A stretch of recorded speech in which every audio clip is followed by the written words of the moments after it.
Welcome back to civil কি medicine YouTube channel. এখন আরেকটি নতুন ভিডিও নিয়ে আমি তোমাদের সামনে হাজির হয়েছি। ইতিমধ্যে আমরা অবগত হয়েছি যে আমাদের রাজ্যের health and family welfare department তাদের এনএইচএম অর্থাৎ ন্যাশনাল হেলথ মিশনের আন্ডারে assistant engineer and assistant engineer সিভিলের জন্য দুটি পৃথক পৃথক বিজ্ঞপ্তি জারি করেছিল এই মাসের 1 তারিখ থেকে, যার অনলাইন অ্যাপ্লিকেশন প্রসেস কিন্তু এখনো চলছে।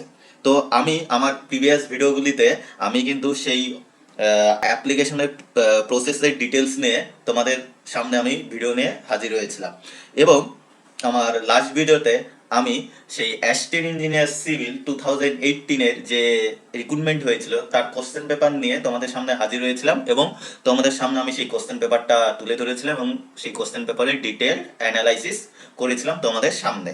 কোন সাবজেক্টের থেকে কত মার্কস ছিল, কিরকম কোশ্চেন হয়েছিল, কোশ্চেন প্যাটার্ন কি ছিল, যাবতীয় কিন্তু তোমাদের সামনে আলোচনা করেছি। আশা করি তোমরা ভিডিওটি দেখেছো।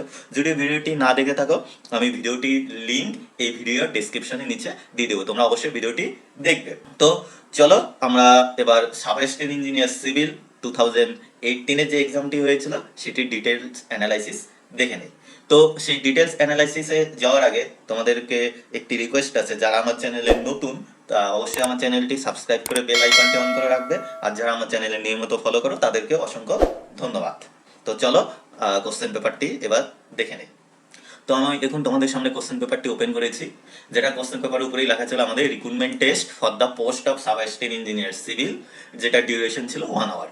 ঠিক আছে, 60 মার্কসের হয়েছিল। তো এবারও কিন্তু নোটিফিকেশনে বলে দিয়েছে 60 মার্কসের এক্সাম হবে। তো এক্সাম প্যাটার্ন কিন্তু চেঞ্জ হয়নি। তো এই কোশ্চেনটাতে যে বিশেষ বৈশিষ্ট্য ছিল, যেটা আমি অলরেডি অ্যাসিস্ট্যান্ট ইঞ্জিনিয়ার কোশ্চেনের ক্ষেত্রে বলেছিলাম, ওটাতেও ছিল যে কোনো নেগেটিভ মার্কিং ছিল না, there will be no negative marking. তো আমাদের সাব অ্যাসিস্ট্যান্ট ইঞ্জিনিয়ারের ক্ষেত্রেও কোনো নেগেটিভ মার্কিং ছিল না। তো এবার তোমাদেরকে একটু ডিটেলসটা বলে দেই।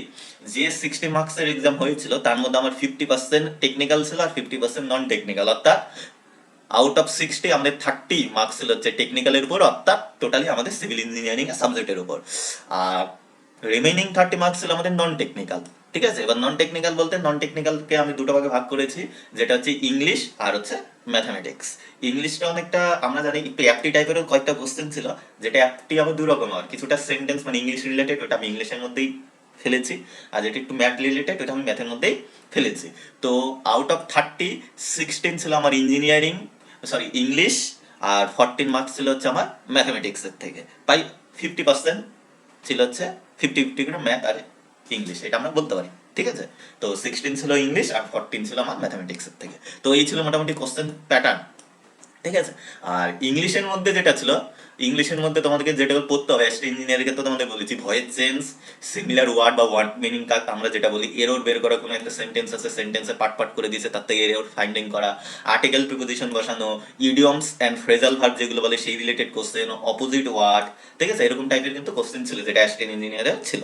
আর ম্যাথ হচ্ছে কিছু কোশ্চেন ছিল আমাদের বেসিক ম্যাথ, যেগুলো 7, 8, 9, 10 আমরা করে আসি, আর কিছু ম্যাথ ছিল আমাদের ইঞ্জিনিয়ারিং ম্যাথামেটিক্স, যেগুলো আমরা ডিপ্লোমা বা বিটেক যেটাই বলি না কেন আমাদের যে ফার্স্ট ইয়ারে যে ম্যাথামেটিক্সটা থাকে তার উপর বেস করে। ঠিক আছে, তো আশা করা যায় কোশ্চেনটা ক্লিয়ার হলো। তো চলো একটু কোশ্চেনের ভিতরে ঢুকি, তাহলে দেখলে আরো ক্লিয়ার হয়ে যাবে যে কোশ্চেনটা কিরকম লেভেলের হচ্ছে, কতটা টাফ বা হার্ড হচ্ছে না ইজি হচ্ছে। আমাদের যেহেতু এটার কোয়ালিফিকেশন ডিপ্লোমা চেয়েছে, তো আমাদের ডিপ্লোমা হোল্ডারের ক্ষেত্রে কতটা কোশ্চেনটা আমাদের ক্ষেত্রে অ্যাক্সেস করা সম্ভব হবে। ঠিক আছে, তো ফার্স্ট কোশ্চেন যেটা ছিল এটা কিন্তু আমাদের টেকনিক্যাল কোশ্চেন ছিল। ঠিক আছে, মানে আমাদের সিভিল ইঞ্জিনিয়ারিং এর থেকে, যেখানে বলেছিল for 12 mm thick 7 plastering 1:6 on 100 square metre new brick work the quantity of cement required, অর্থাৎ কোয়ান্টিটি অফ সিমেন্ট রিকোয়ার্ড অর্থাৎ কতটা অ্যামাউন্ট সিমেন্ট লাগবে সেটা বের করতে বলেছিল। ঠিক আছে, তো এটা মোটামুটি ওই আমাদের এস্টিমেশন কস্টিং এর পোর্শনের থেকে question. Question number 2. The first class brick when immersed in cold water for 24 hours should not absorb water more than, first class brick যদি ওয়াটার অ্যাবজর্ব করা হয় তাহলে ওয়াটার অ্যাবজর্পশন কত বেশি হবে না। এটা নর্মাল বিল্ডিং ম্যাটেরিয়ালস এর কোশ্চেন, আমাদের জুনিয়র ইঞ্জিনিয়ার লেভেলে যে এক্সামগুলো হয় সব এক্সামেই কিন্তু এরকম টাইপের কোশ্চেন পাওয়া যায়। কোশ্চেন নাম্বার 3 যেটা আছে এটা আমার সিভিল ইঞ্জিনিয়ারিং এর থেকে ছিল, আরসিসি মেইনলি বলেছিল আর reinforce concrete beam is assume to be made of, reinforce concrete বিমটাকে কি হিসাবে অ্যাজুম করা, হোমোজিনিয়াস নাকি হেটেরোজিনিয়াস নাকি আইসোটপিক না নান অফ দ্য দিস, এটা আমরা জানি হেটেরোজিনিয়াস অপশন হয়। আমি কিন্তু নেক্সট তোমাদের সলভ করে দেখাবো, কিন্তু আগে আমি আসলে কোশ্চেনটাকে তোমাদেরকে পুরো কোশ্চেনটা দেখে কোশ্চেনটার সম্বন্ধে আইডিয়া দিচ্ছি আর তার অ্যানালাইসিস করছি। ঠিক আছে, কোশ্চেন নাম্বার 4 যেটা ছিল a steel bar is rigidly held at two ends, the temperature of the bar is allowed to rise by 80 degrees centigrade, the stress produced in the bar will be। ঠিক আছে, এটা হচ্ছে আমার strength of ম্যাটেরিয়ালের question আমরা বলতে পারি। Next question number 5 ছিল, এটা আমার সিভিল ইঞ্জিনিয়ারিং কোশ্চেন, অর্থাৎ আমাদের ট্রেড থেকে। The slenderness ratio is the ratio of, simple slenderness ratio, এরকম টাইপের কোশ্চেন আমরা সাবস্টেন ইঞ্জিনিয়ারিং লেভেলের এক্সামে অবশ্যই আশা করতে পারি, থাকে। নেক্সট কোশ্চেন নাম্বার 6 যেটা ছিল, এটাও আরসিসি IS 456 এর উপর বেস করে কোশ্চেন, যেগুলো এক্সাম আমরা জানি এখান থেকে পাই। In a slab of 100 mm thickness the maximum size of reinforcing bar is of diameter, অর্থাৎ ম্যাক্সিমাম সাইজ ডায়ামিটার বের করতে বলেছিল, যেটা আমরা কোড অনুযায়ী জানি 1/8 into overall thickness of the slab হয়, সেটা করে ক্যালকুলেশন করলে যেটা বেরোয় সেটা অ্যান্সার হয়, ঠিক আছে। নেক্সট কোশ্চেন নাম্বার 7 যেটা ছিল, choose the word which is nearest in meaning to the word triangle, যেটা আমি বললাম সিমিলার মিনিং বা ওয়ার্ড মিনিং, এটা ইংলিশের থেকে। তো আমার একটা ওয়ার্ড ট্রায়াঙ্গল দিয়ে দিয়েছে, তার সিমিলার মিনিং বা নিয়ারেস্ট মিনিং বের করতে বলেছে, ঠিক আছে। কোশ্চেন নাম্বার 8 যেটা ছিল, choose the appropriate preposition two fill in the blank of the given sentence, preposition fill up করতে বলেছে, যেটা আমি বললাম কিন্তু যে আর্টিকেল প্রিপোজিশনের থেকে কিন্তু তোমরা কোশ্চেন পাবে, অর্থাৎ আগের বারও ছিল এবারও পাবে। The building was damaged dash lightning, option দেওয়া আছে অ্যাট, উইথ, বাই, ইন, কোনটা হবে তোমরা দেখতে পারো কোনটা হতে পারে। কোশ্চেন নাম্বার 9 যেটা ছিল, এটা আমার সিভিলের থেকে ছিল, ঠিক আছে। ক্যাস্টিগ্লিয়ানোর ফার্স্ট থেরাম ইজ অ্যাপ্লিকেবল, অপশনগুলো দেওয়া আছে, অর্থাৎ ক্যাস্টিগ্লিয়ানোর ফার্স্ট থেরাম কোন কোন ক্ষেত্রে অ্যাপ্লিকেবল হয়, ঠিক আছে। নেক্সট কোশ্চেন, কোশ্চেন নাম্বার 10 যেটা ছিল, এটা হচ্ছে আমার ম্যাথামেটিক্স এর কোশ্চেন, বা আমরা অ্যাপটিও বলতে পারি, এটা আমি ম্যাথামেটিক্স এর মধ্যে বলেছি ফেলেছি, তার কারণে এটা ক্যালকুলেশন করে বের করতে হবে। 4 equal circle of radii radii radii বলতে radius 2 centimetre touch each other externally, find the area of the region enclosed by the 4 circle, shaded region, মানে এই সেডেড রিজন আছে তার এরিয়াটা বের করতে বলছে, তো একটু বুদ্ধি লাগিয়ে ক্যালকুলেশন করলে পাওয়া যাবে। নেক্সট কোশ্চেন নাম্বার 11 যেটা, এটা আমার সিভিলের থেকে ছিল, Stokes is the unit of, মোটামুটি সব এক্সামেই থাকে স্টোক কিসের ইউনিট, ঠিক আছে। নেক্সট কোশ্চেন নাম্বার 12 যেটা ছিল, for compacting plain concrete road surface of thickness less than 20 centimetre the following vibrator is use, মানে কোন ধরনের ভাইব্রেটর ইউজ করা হয় রোড কম্প্যাক্টিং এর জন্য, প্লেন কংক্রিট রোড, এবং লেস দ্যান থিকনেস আছে লেস দ্যান 20 সেন্টিমিটার, এটা আমার সিভিলের কোশ্চেন, ঠিক আছে। অপশন দেওয়া আছে internal vibrator, screed vibrator, form vibrator, none of this, ঠিক আছে। কোশ্চেন নাম্বার 13 যেটা আছে, সেটা কিন্তু আমার সিভিলের কোশ্চেন, ঠিক আছে। ফর আ ম্যাটেরিয়াল ই দেওয়া আছে, ই মানে ইয়ং মডুলাস দেওয়া আছে, সি দেওয়া আছে, what will be the poison ratio, মানে আমাকে পয়সন রেশিও বের করতে বলেছে, ঠিক আছে। নেক্সট কোশ্চেন, এখানে সি বলতে কিন্তু আমাদের মডুলাস অফ রিজিডিটি, যেটাকে ক্যাপিটাল জি দিয়ে ডিনোট করি আমরা মেনলি, ঠিক আছে, অনেকে বুঝতে পারবে না যে সি বলতে কি বোঝাচ্ছে। Next question number 14, a student has to take one course of physics, one of science and one of mathematics, he may choose one of 3 physics course, one of 2 science course and one of 2 mathematics course. In how many ways can the student select 3 courses he has to take? এটা আমার mathematics এর question, আমি mathematics এর মধ্যে পড়েছি, মানে ফেলেছি, ট্যাপটি হিসাবে করতে পারো। কেন ম্যাথমেটিক্স? এটা যে কম্বিনেশন পারমিউটেশনের যে কোশ্চেন আছে ওটা ইউজ করে করা যাবে, কম্বিনেশন পারমিউটেশনের কনসেপ্টটা ইউজ করে। Next question number 15, the wheel of a car are of diameter 80 centimeter each, how many complete revolutions does each wheel make in 10 minutes when the car is traveling at a speed of 66 km per hour? এটা ম্যাথের question, ঠিক আছে। এটা একটু basic question আছে, আমাদের 9 10 লেভেলে যে ম্যাথ আছে তার উপর বেস করে করা যাবে। নেক্সট কোশ্চেন নাম্বার 16, এটা আমার সিভিল ইঞ্জিনিয়ারিং কোশ্চেন, বলেছে raft foundation is generally preferred when sum of the area required for individual footing is more than, অর্থাৎ ইন্ডিভিজুয়াল ফুটিং এর জন্য যে এরিয়াটা আছে তার সামেশন কত পার্সেন্টের বেশি হলে আমরা তখন র‍্যাপ অ্যাডাপ্ট করতে চাই, ঠিক আছে, এটা সোজা আছে। জেনারেলি 50% এর থেকে বেশি হলে আমরা র‍্যাপ করি। নেক্সট কোশ্চেন নাম্বার 17, এটাও কিন্তু আমার সিভিল ইঞ্জিনিয়ারিং কোশ্চেন, খুব সোজা, ক্রিটিক্যাল হাইড্রোলিক গ্রেডিয়েন্ট বের করতে বলছে, যেখানে স্পেসিফিক গ্র্যাভিটার ই দেওয়া আছে, অর্থাৎ এক্সপ্রেশনটা মোটামুটি আমরা যে কোনো এক্সামে আমরা এই টাইপের কোশ্চেন পাই, পিএসএস জুনিয়র ইঞ্জিনিয়ার বা আমাদের যে অ্যাসিস্ট্যান্ট ইঞ্জিনিয়ার আছে এখানে কিন্তু অনেকবার কোশ্চেনটা এসছে, ঠিক আছে। Next question number 18, find the missing number in the given series, ঠিক আছে, এটা আমি ম্যাথের মধ্যে ফেলছি, কিন্তু এটা আমি একটি বলতে পারি মিসিং নাম্বার, এই যে সিরিজ দেওয়া থাকে আমাদের এই কোশ্চেন মার্ক যেখানে আছে সেখানে আমার মিসিং নাম্বারটা বের করতে হয়, যেটা আমরা অ্যাপটিতে পাই, এরকম টাইপের কোশ্চেন।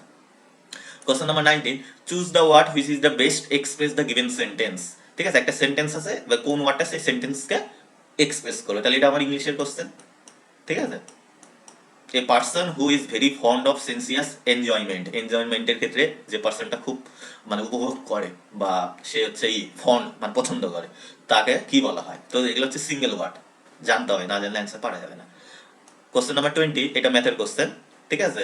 কি বলেছে? Divide ₹6305 into 3 sum such that their amount by compound interest 5% per annum for 2, 3 and 4 years respectively shall be equal. ম্যাথের কোশ্চেন ইন্টারেস্টের থেকে দিয়েছে, কম্পাউন্ড ইন্টারেস্ট পোর্শনে, ঠিক আছে। Question number 21, the main constituent of cement which is responsible for initial setting, initial setting এর জন্য কোনটা রেসপন্সিবল? এটা আমার বিএমসির কোশ্চেন, বিল্ডিং ম্যাটেরিয়ালস এর, এরকম টাইপের কোশ্চেন অনেক এক্সামে আমরা পেয়েছি, ঠিক আছে, কোন কম্পাউন্ডটা ইনিশিয়াল সেটিং দেয়, ঠিক আছে। Question number 22, choose correct form of indirect narration of given sentence, যেটা যে ন্যারেশন অ্যাসিস্ট্যান্ট ইঞ্জিনিয়ারের ক্ষেত্রেও ছিল ন্যারেশনের কোশ্চেন, ঠিক আছে। তো আমরা এরকম টাইপের কোশ্চেন পাবো। Question number 23, the slenderness ratio of a column is 0 when, মানে স্লেন্ডার রেশিও কখন 0 হবে একটা কলামে। তো এটা আমার হচ্ছে সিভিলের কোশ্চেন, মানে আমার টেডের question.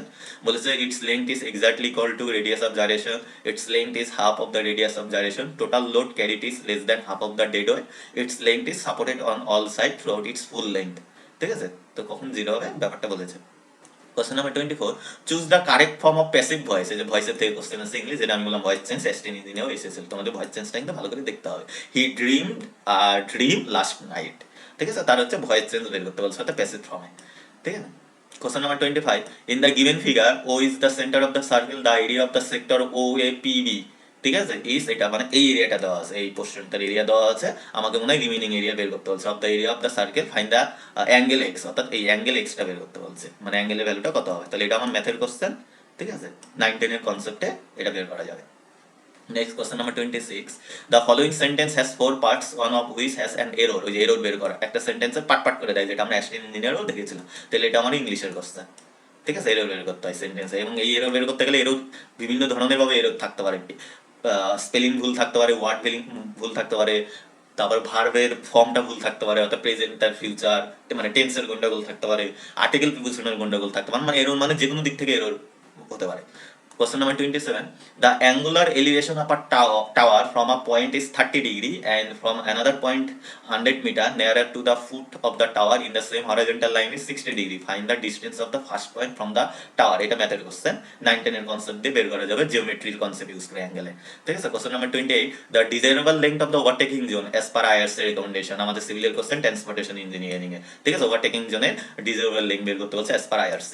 Question number 29, a regular hexagon inscribed in a circle of radius 7 cm, find the perimeter বের করতে বলছে হেক্সাগনে। তো এটা হচ্ছে আমার ম্যাথের কোশ্চেন, এই 9-10 এর কনসেপ্টও এটা করা যাবে। Question number 30, the term V square by 2g in Bernoulli's equation is known as. Bernoulli's equation যেটা আছে সেখানে ভি স্কোয়ার বাই 2g টার্মটা কি ডিপেন্ড করে, অবশ্যই আমরা জানি kinetic energy per unit wait হয়, এটা সোজা আছে আমাদের সিভিল ইঞ্জিনিয়ারিং এর কোশ্চেন। 31 বলেছে choose the word which is opposite meaning of the word bankrupt. ব্যাংক্রাফটের অপোজিট ওয়ার্ড, যেটা আমি আগে বললাম যে অপোজিট মিনিংও কিন্তু তোমাদের পড়তে হবে, ইংলিশের থেকে আসে। ঠিক আছে, তো এটা আমার ইংলিশের কোশ্চেন, আমার এইতেও ছিল।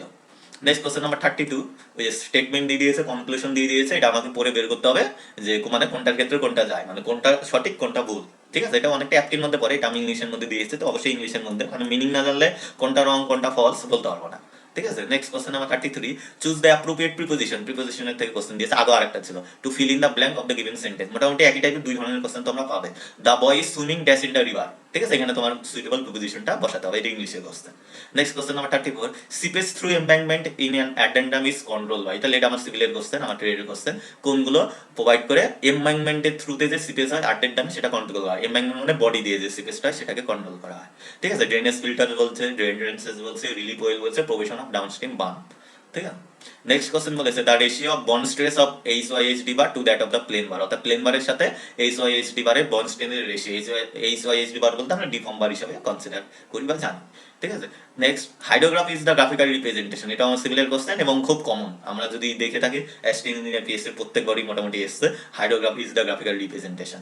ঠিক আছে, choose the one which best express the meaning of the ইডম্বার ফ্রেজ। এটা বলে ইডম্বার ফ্রেজের থেকে তোমরা কোশ্চেন পাবা, দিয়ে দিয়েছে কোন মিনিংটা অ্যাপ্রোপ্রিয়েট হবে, বলছে অ্যাপেল পাই অর্ডার। ঠিক আছে, এবার অপশনগুলো তোমাদের দেখতে বলেছে মানে কোনটা অ্যাপ্রোপ্রিয়েট হবে। ঠিক আছে, question number 38, which of the following is use to measure the discharge. এটা আমার সিভিলের কোশ্চেন, কোনটা ডিসচার্জ মেজারের জন্য ইউজ করে। কারেন্ট মিটার আছে, ভেন্সুরিমিটার আছে, পিটের টিউব আছে, হট ওয়্যার অ্যানোমিটার আছে। এটা আমরা জানি ভেন্সুরিমিটার, অরিফিস মিটার, এগুলো হচ্ছে ডিসচার্জ মেজার করে। পিটের টিউব ভেলোসিটি মেজার করে instantaneous, current meter velocity measure করে, হট ওয়্যার অ্যানোমিটার এটাও ভেলোসিটি মেজার করে গ্যাসের ক্ষেত্রে। ঠিক আছে, next 31, which of the following is also known as axial stress. কোনটা অ্যাক্সিয়াল স্ট্রেস নামে পরিচিত, shear stress, bending stress, longitudinal stress, hoop stress. আমরা জানি লংজিচুডালটা হচ্ছে অ্যাক্সিয়াল, মানে অ্যাক্সিস বরাবর মানে লিঙ্ক ওয়াইজ কাজ, এটা আমার সিভিলের কোশ্চেন। ঠিক আছে, তো এখানে বোঝা যাচ্ছে ইংলিশ, ম্যাথ আর সিভিল ইঞ্জিনিয়ারিং সব মিক্স করে দিয়েছে। এই যে নেক্সট কোশ্চেন, কোশ্চেন নাম্বার 40, এটা ম্যাথের কোশ্চেন, 9-10 এর কনসেপ্টটা হবে কি করেছে, ওই যে ইন্টারেস্ট, এটা ওই যে কম্পাউন্ড ইন্টারেস্টের কোশ্চেন দিয়ে দিয়েছে, টাকা দিয়ে দিয়েছে, মানে কে কত টাকা পাবে। ঠিক আছে, নেক্সট কোশ্চেন যেটা আছে, the following 6 sentence given, the first and 6th sentence are number 1 to 6, the second, third, fourth and fifth sentence are not in proper sequence and are named P, Q, R, S. Select the correct sequence of the fourth sentence. Fourth sentence এর correct sequence বের করতে বলেছে, এগুলো chapter question. ঠিক আছে, আমি এটা ম্যাথের মধ্যে ফেলেছি। ঠিক আছে, কোশ্চেন নাম্বার 42, from এটা জানি না ব্যাপারটা কি বলছে। The from a cask full of water 9 litre are drawn and it is then filled with milk. Again 9 liter of mixture are drawn from the cask and in filled with milk. Now the ratio of quantity of water and milk left in the cask is 16:9. How much mixture does it the cask hold? এটা ম্যাথের question 9-10 মিক্সারের অঙ্ক। ঠিক আছে, next 43 for M30 concrete modular ratio বের করতে বলছে। এটা আমার সিভিলের কোশ্চেন আরসিসি। ঠিক আছে, মডুলার রেশিও যেটা এম হয় ফর্মুলা বসিয়ে দিলে বেরিয়ে যায়। ঠিক আছে, 44 if X to the power 0 equal to 1, এটা X to the power 0 actually হবে না, এটা এ হবে। হ্যাঁ, Y to the power B equal to Z and Z to the power C equal to X হলে then which relation is true, মানে এখান থেকে রিলেশন বের করতে বলেছে। ঠিক আছে, মানে কোন রিলেশনটা কারেক্ট হবে। ঠিক আছে, এটা হচ্ছে আমরা ফার্স্ট সেমিস্টারে যে আমরা ম্যাথ পাই আমাদের ইঞ্জিনিয়ারিং এ ম্যাথামেটিক্স সেকেন্ডকার কনসেপ্ট ইউজ করে। ঠিক আছে, 45 in a right angle triangle the ratio of the length of the side adjacent to the right angle is 3:4. If each side is increased by 2 cm, the area increased by 16 square centimeter. What is the length of the hypotenuse of the triangle? এটা 9-10 এর concept দিয়ে হবে ম্যাথের question. ঠিক আছে, 46 choose the one which বেক্স express the meaning of the idiom বা phrase. আবার ইডিয়ম ফ্রেজের থেকে আছে, আগেও একটা ছিল, এটা আমার ইংলিশের কোশ্চেন। কোনটা কারেক্ট হবে সেটা বের করতে হবে। At the spare of the moment, at the spare of the moment একদম মানে শেষ মুহূর্তে। ঠিক আছে, এখন দেখো অপশন এ অনুযায়ী কোনটা হবে তোমরা একটু দেখে নিও। 47 the coefficient of active earth pressure বের করতে বলছে। এটা আমার civil engineering question, active earth প্রেসারের কোএফিশিয়েন্ট। ঠিক আছে, অপশনগুলো দেওয়া আছে। 48 according to Darcy's law for flow through porous media the discharge rate is proportional to. ঠিক আছে, এটা আমার civil engineering question. Darcy's law অনুযায়ী যে ডিসচার্জ রেটটা হচ্ছে সেটা কিসের সাথে প্রপোর্শনালিটি। ঠিক আছে, এটা আমরা জানি হাইড্রোলিক গ্রেডিয়েন্টের সাথে প্রপোর্শনালিটি হয়। ঠিক আছে, এফেক্টিভ স্ট্রেস স্টেবিলিটি নাম্বার এগুলো হয় না। ক্লিয়ার। নেক্সট কোশ্চেন নাম্বার 49 এ বলেছিল যে Newton's law of viscosity is related to, তাহলে এটা আমার সিভিল ইঞ্জিনিয়ারিং এর কোশ্চেন। কোশ্চেন নাম্বার 50 তে যেটা বলেছে if a plus 1 by a plus 2 equal to 0 then the value. ঠিক আছে, এটা একটু বুদ্ধির, এটা হচ্ছে আমাদের মোটামুটি 9-10 এর কনসেপ্টে করা যাবে, কিন্তু একটু বুদ্ধি লাগিয়ে করতে হবে, এটা ম্যাথের কোশ্চেন। ঠিক আছে, মোটামুটি ভালোই দিয়েছে, অতটা ইজি কোশ্চেন না। The purpose of providing fillet in a rail section. ঠিক আছে, এটা আমার সিভিল ইঞ্জিনিয়ারিং কোশ্চেন, ফিলেটটা কেন প্রোভাইড করা রেল সেকশনে। Point of contraflexure occurs only in case of. ঠিক আছে, মানে কোন ক্ষেত্রে পয়েন্ট অফ কন্টাফ্লেক্সার হয়? Cantilever beam, simply supported beam, over hanging beam, all of this আমরা জানি। ক্যান্টিলিভার বিমে হয় না point of contraflexure, simply supported তো হয় না, এটা ঠিক আছে ওভার হ্যাঙ্গিং অ্যান্সার হবে আমার, এটা সিভিলের কোশ্চেন। ঠিক আছে, কোশ্চেন নাম্বার 53 বলেছে the absolute minimum radius of curve for safe operation for a speed of 120 kilometre per hour, মানে এটা আমার সিভিল ইঞ্জিনিয়ারিং কোশ্চেন ট্রান্সপোর্টেশনে। ঠিক আছে, সেফ অপারেশন স্পিড দেওয়া আছে, মিনিমাম অ্যাবসলিউট বের করতে বলছে সেফ অপারেশনের জন্য, যেটা হচ্ছে স্টপিং সাইড ডিস্টেন্স যেটা বলে সেটাই। ঠিক আছে, question number 54 in slump test the height of the cone, মানে স্লাম কোনের হাইট বের করতে বলছে। 30 সেন্টিমিটার হয় জানি, এটা আমার সিভিলের কোশ্চেন। ঠিক আছে, choose the word which is nearest meaning of the word impervious. Impervious এর নিয়ারেস্ট মিনিং। ঠিক আছে, অবশ্যই ইম্পারমিয়াবেল হয়। ঠিক আছে, এটা আমার ইংলিশের কোশ্চেন। ঠিক আছে, তো আমার ওয়ার্ড মিনিংও কিন্তু আগেও পেয়েছে দুইটা। Question number 56 choose the word which is opposite meaning to the word conquer. ঠিক আছে, অপোজিট ওয়ার্ড বের করতে বলছে কনকারের, এটা মিনিংটা তোমরা দেখলেই অবশ্যই পারবে, আর না জানলে পারবে না। ঠিক আছে, এটা ইংলিশের question. 57 the following sentence has 4 parts, one of which has error. আগেও একটা পেলাম, সেন্টেন্সের প্রত্যেকটা পার্ট দিয়ে দেয়, সেখান থেকে এরর পার্টটা বের করতে পারে, এবং এররটা বিভিন্ন দিক থেকে থাকতে পারে, আর্টিকেল প্রিপোজিশনের দিক থেকে, স্পেলিং এর দিক থেকে, মিনিং এর দিক থেকে, সব দিক থেকে এরর থাকতে পারে। ঠিক আছে, 58 এটা আমার ম্যাথের question. In the adjoint figure DE parallel BC and the ratio of the area of trapezium BDEC and triangle ADE is 5:4 দেওয়া আছে। Find the ratio of line BC is to DE, এটা রেশিও বের করতে বলছে। এটা 9-10 এর concept থেকে বের করা যাবে, জিওমেট্রিক কনসেপ্ট ইউজ করে কিন্তু বের করা যায়। ঠিক আছে, next 59 choose the word which best express the given sentence. ঠিক আছে, the passage of soul after death from one body to another, কোনটা সব থেকে কারেক্ট মিনিং। ঠিক আছে, ভালোই টাফ আছে, অতটাও সোজা দেয়নি কিন্তু ইংলিশগুলো। Permissible stress of M20 grade concrete in bending compression. Permissible stress বের করতে হচ্ছে M20 কংক্রিটে বেন্ডিং কম্প্রেশন, এটা না জানলে অ্যান্সার করা যায় না। অবশ্য শর্টকাট টিক্সও আছে। এটা আরসিসির কোশ্চেন, আমাদের IS 456/2000 যেটা আছে, যেটা আমরা সিভিল ইঞ্জিনিয়ারিং গীতা বলি, ওর ভিতরে কিন্তু এটা আছে। তো এই ছিল টোটাল 60টা কোশ্চেন। কোশ্চেন থেকে তোমাদের আইডিয়া হয়ে গেল, সেই হিসাবে তোমাদের প্রিপারেশন করতে হবে। তো নেক্সট আবার তোমাদের সাথে অন্য একটি ভিডিও নিয়ে দেখা হবে। তো ভিডিওটি ভালো লাগলে অবশ্যই লাইক করবে, বন্ধুদের মধ্যে শেয়ার করবে। Thank you.